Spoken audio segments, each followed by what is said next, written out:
In the top left Eternal, in the top left Eternal, really? Is that how we're gonna start this off? In the top left corner of Nightshade, as the yellow Terran, it's Eternal. In the bottom right, as the pink Zerg, it's Evariel. Evariel played a great number 2 against Coda. Very narrowly being defeated.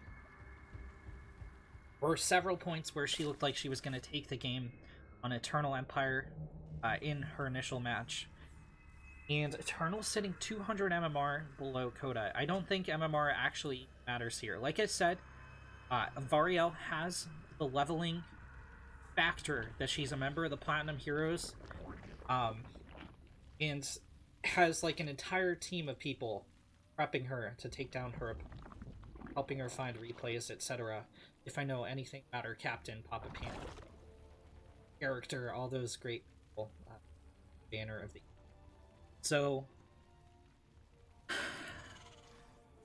Eternal has... We're going to get into the meta of the group. Our initial matches have been played. Winners match is over. In the losers and deciders match, there's an interesting factor at play. Evariel only had to prepare for one matchup last week, which is EVT. Oh, she's going to slide the Lings out. She needs to defend against this Reaper. Okay, she's going to pull all the drones to the main. Is she, though? She's going to lose a drone. Excuse me. She's going to lose a drone right off the bat. Oh, she's able to save it. And she's able to zone out the Reaper. The Reaper needs to go out and heal. It can't take any more shots. Well, I mean, I guess it can tank too, but, you know, you don't want to go in with only 2 shots of health. The Lings are going to be in time to get a delay on the CC. The first SCV has fallen. Now, Eternal will have Hellions out before Ling speed is even close to finishing. Evariel, you know, didn't start Ling speed up in such a timely manner. She went for a gasless opener, so you'll have that, but so much damage on this orbital, it's gonna be lit on fire! Eternal didn't quite respond too quickly enough to the Lings.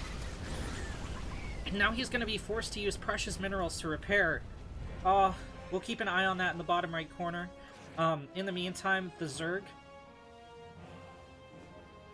is established on 3 bases. This third, about halfway done.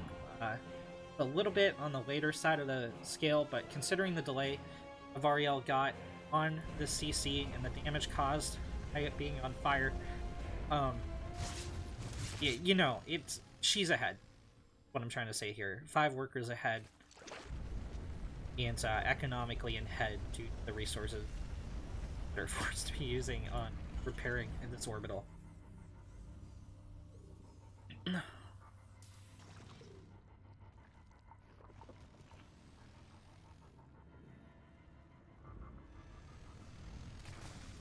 Okay, Evariel does have enough Lings to deflect this, but as always, it comes down to Micro, and the Queens aren't fighting with the Lings, but the Lings get a surround on one of the Hellions. Ooh! She's gonna get another surround. And Eternal's gone into Ghost. This is a Ghost Hellbat play from Eternal all of a sudden. I somehow missed the Ghost Academy. Okay, fail. Oh, another Hellion falls before the armory is finished, so these guys aren't going to be Hellbats. Evariel evacuates to the back of her base. He needs reinforcements fast. 10 Lings are coming out. The armory's not finished! She's gonna get the Ghost! Another Hellion's gonna fall! I mean, she did lose 7 workers, but she also held the entire aggression. These Ghosts are so expensive. All the Hellions are gone. The Ghost is at half health. It's gonna get run down.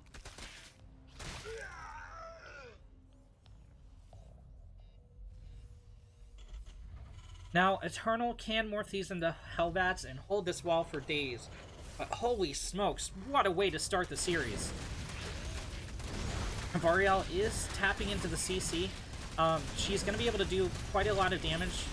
Okay, yeah, Eternal's just going to move out when he thinks the Ling count's too diminished, but... Ew! The Ling's getting in the wall! Another Hellion falls! Eternal did some really dank micro, getting us around on the Ghost with his SCVs, fighting, and then eventually hold positioning. So all he's going to lose there is another Hellion. SAVs. That said, the Zerg knows she's entirely safe to drone. We're going to see 10 of those hit the field. Evariel is going into a Spire play, which is going to be very strong against what EterNal's going into. It wouldn't against the Ghost play if there had been a higher count of Ghosts, but with only like 4 Ghosts going to be on the field, by the time the Muta hit, it's going to be pretty strong.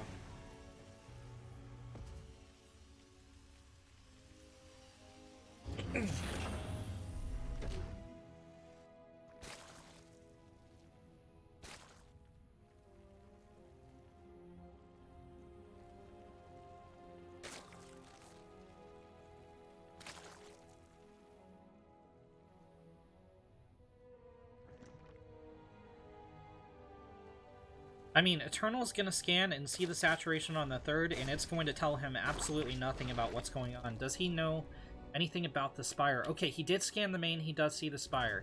So he does know what's going on. Evariel moves in, but there's too many Hellions here, I think. Oh, no, she's going for the Ghost. She gets one of the Ghosts. That's a huge pickoff. I'll trade 6 Lings for a Ghost any day. This 3rd CC is softened up a little bit as well. EterNal's going for the Widowmine defense against the Muta, but I think on 3 base, that's a little bit far to be spread. Okay, he's going to throw down missile turrets as well. It's just... Okay, I was going to say it's just 7 Muta from Evariel, but then she made 3 more.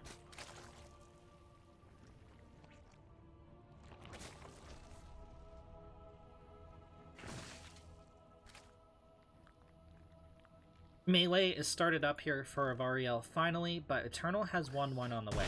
Oh! That was, I like this idea from EterNal. That's a high-risk, high-reward thing to... Ooh. Okay, that I don't like that. I don't like he sent one of his Widow Mines into the mineral line. He did get 4 drones, but he needed that to defend. I do like this Widow Mine that was kind of, like, placed in the middle of the map. It could totally miss the Muta, or it could do what it did, which is soften these Muta up and force them to heal before they go in. EterNal tries to send the Hellions in. He's gonna get a shot off, but that's certainly not enough to kill a drone. Another Ghost falls! Alright, this bio takes out 2 Muta. I mean, Evariel's gonna have to get out Lingbane. Get it out quickly. +2 is on the way here for EterNal. Evariel's going into Carapace instead of air weapons. She's gonna need Baneling speed and need it fast, because I think EterNal's going to push out here around 9 minutes, 9.5 minutes. You know what? He might wait for 10 minutes. No. It's gonna be a 9-minute push out. Ish.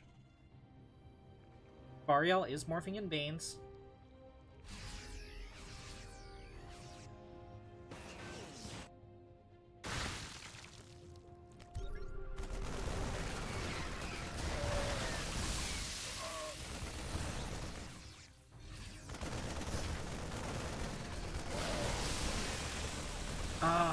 EterNal did a really good job of splitting back there. This Baneling count is super low. Evariel can't afford to lose any of those Muta. She is going to lose her whole drone line at the 4th base, which really isn't good. She can't engage here. Oh, that Baneling whiffed onto a single Marine. The Muta will clean up in the air, but a couple of them are going to die. Oh, EterNal even gets a final Muta with that last Marine. 17 drones fell here for the Zerg. And she moves out onto the map, but she just doesn't have anything to attack in here with.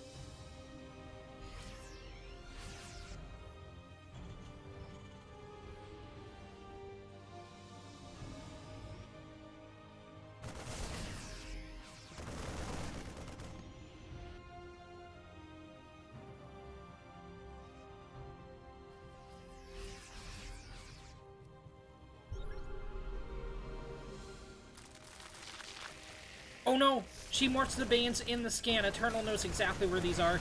He's not going to give them time to morph. Widow Mines are growing behind this, and most of the Banelings will not see the light of day. That's it. That's the defense gone for Evariel. EterNal takes game in the left side of Golden Wall as the Yellow Terran. It's EterNal. And on the right side, as the Pink Zerg, it's Evariel.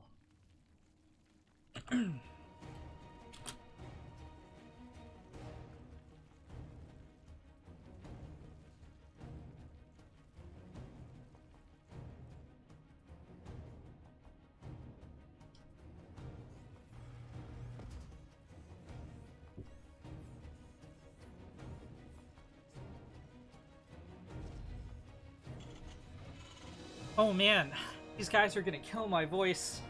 I can't handle the epicness. EterNal shifted into Ghost Hellbat in game number 1. Evariel held on quite admirably.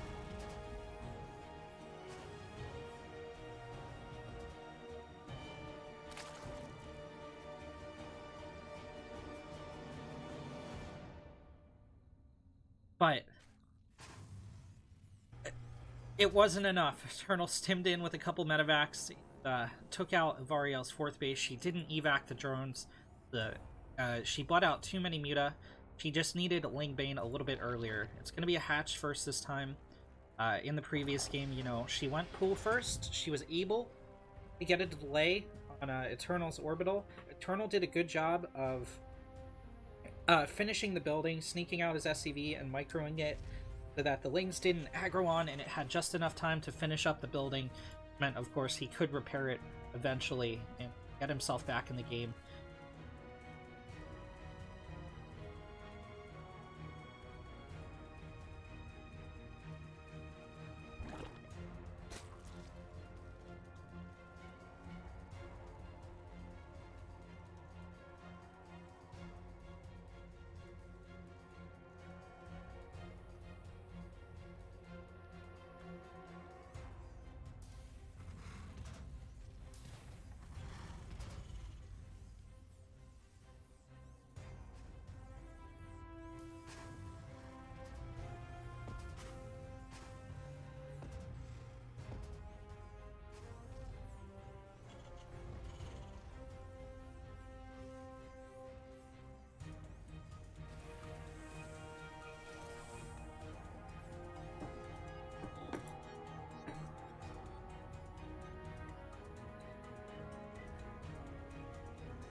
Evariel drops a gold base as a 3rd location.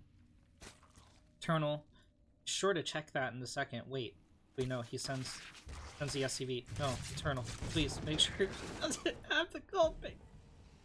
Yeah, EterNal's going for a Reaperless opening.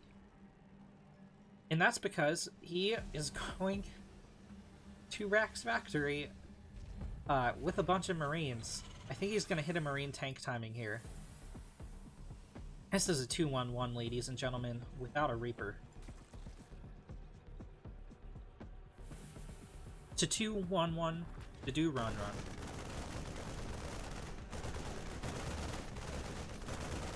I'm a master wonton.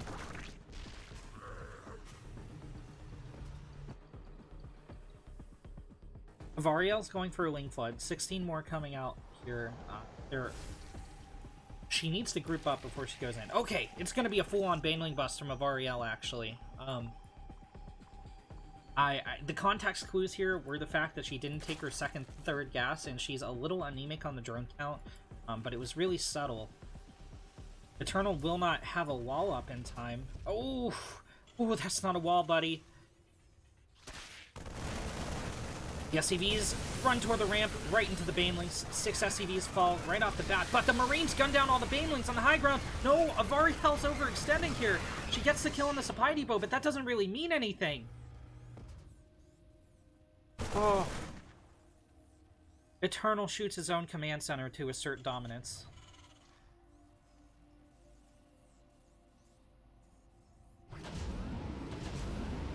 Evariel needs defense forces, and she needs them quick. There's only 4 Banelings on the way, however 10 more Lings. Oh no, she's moving out the Lings to go on the attack. I don't know that that's the correct answer here. EterNal is going for the double drop. He does have a wall up now, and Evariel's even waiting for 2 more Banelings. He has nothing at home to defend this.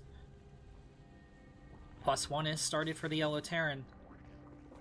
And Evariel's lair and her pool and all these drones are in mortal danger. This queen's going to evaporate right away. In the meantime, the pink Zerg goes for the Baneling bust. No! She does the worst thing! She doesn't commit to attacking the wall. 7 drones have fallen back at home. It's going to take her approximately 16 years to get back home to defend this.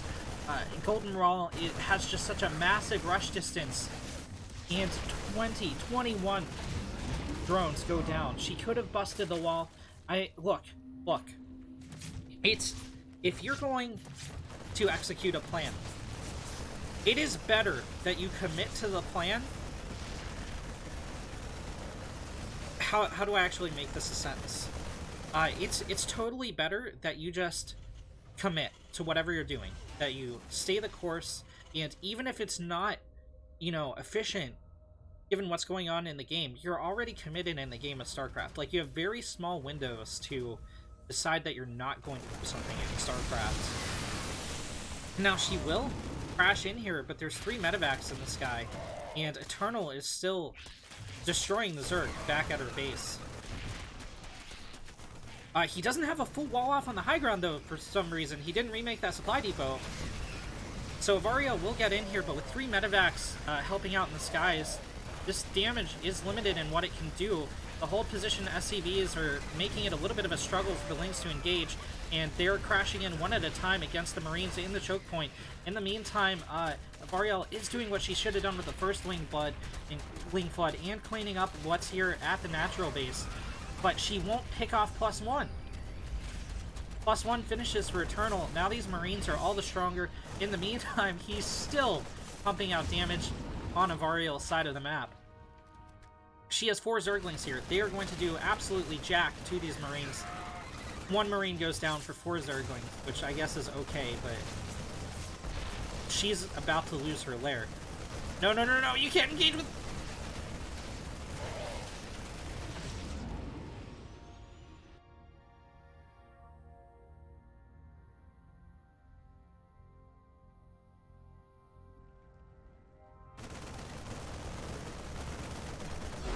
GG.